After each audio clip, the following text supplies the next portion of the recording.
So, welcome back to Autisticon. I'm joined here today by Phil Chan and my co-host Alex Grant. Hello. Hello, thanks for having me. Not a problem. So, Phil, do you want to give yourself a brief introduction to who you are and where you come from? Yes, I'm Phil. I work as a commissioner in Leeds. I work for the Leeds City Council and NHS ICB. My role is to support neurodivergent people in Leeds and listen to the voices of neurodivergent people in Leeds, and then hopefully we can make some change and develop some services and help for people. So, thank you for that. So, your first question for you, Phil Chan, is what is the reason for you coming into Autisticon today?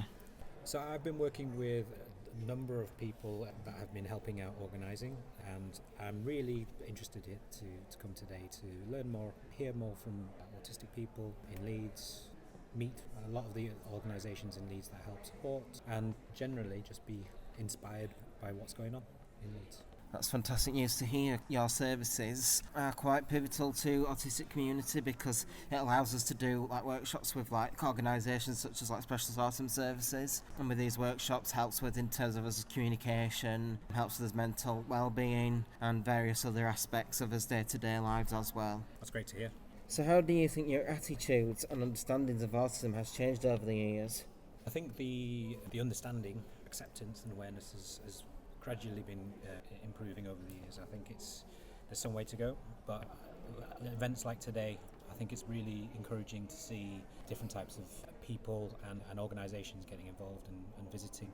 It's not just the services that you were talking about who are involved in supporting autistic people, but it's also organisations like private business, and all sorts of different services wanting to get involved and learn a little bit more about what being autistic means to people and how we can better support in general as well. Yeah, because there's also service by the government as well, there's a disability confidence scheme as well. Yeah, just one example of how we can better be more accessible and inclusive of all disabilities, and within that including autistic people and neurodivergent people.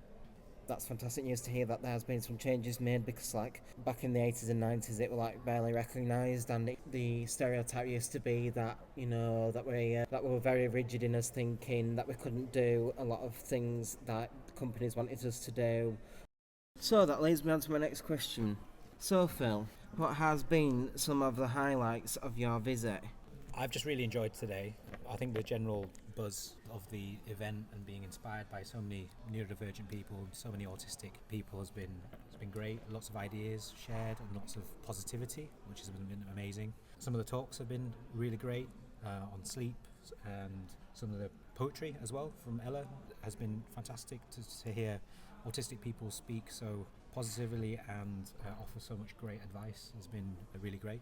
So yeah, more of it to come.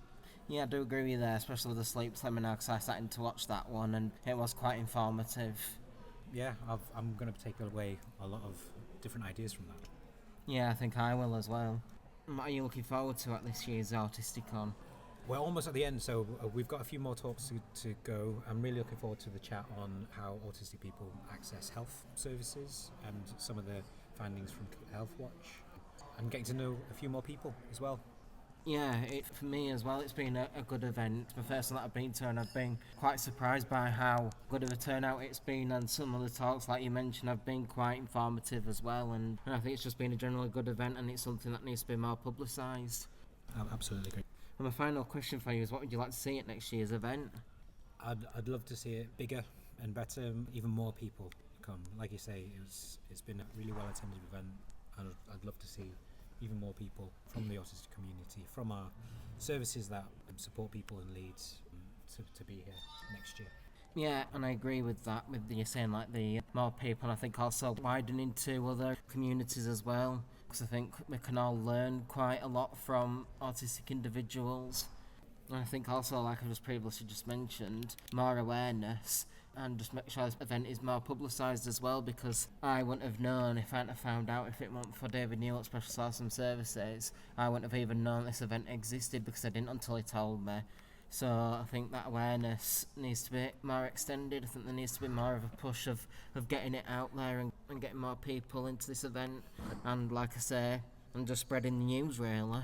I totally agree. I think it's a part of what we're trying to promote in Leeds is autism acceptance, and more events like this that we can do the better.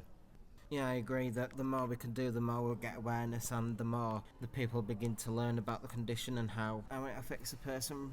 And we're all different as well, so it affects us all in different ways. So thank you, Phil. And where can people find you to get assistance or any assistance that they might need? I don't offer any support services in general, but if people want to get in contact with me to share their experiences of being autistic in Leeds, any positive or challenges that you might experience, you can contact me via email, which I can share elsewhere. I don't know where to share it, rather than just say it out loud. Yeah.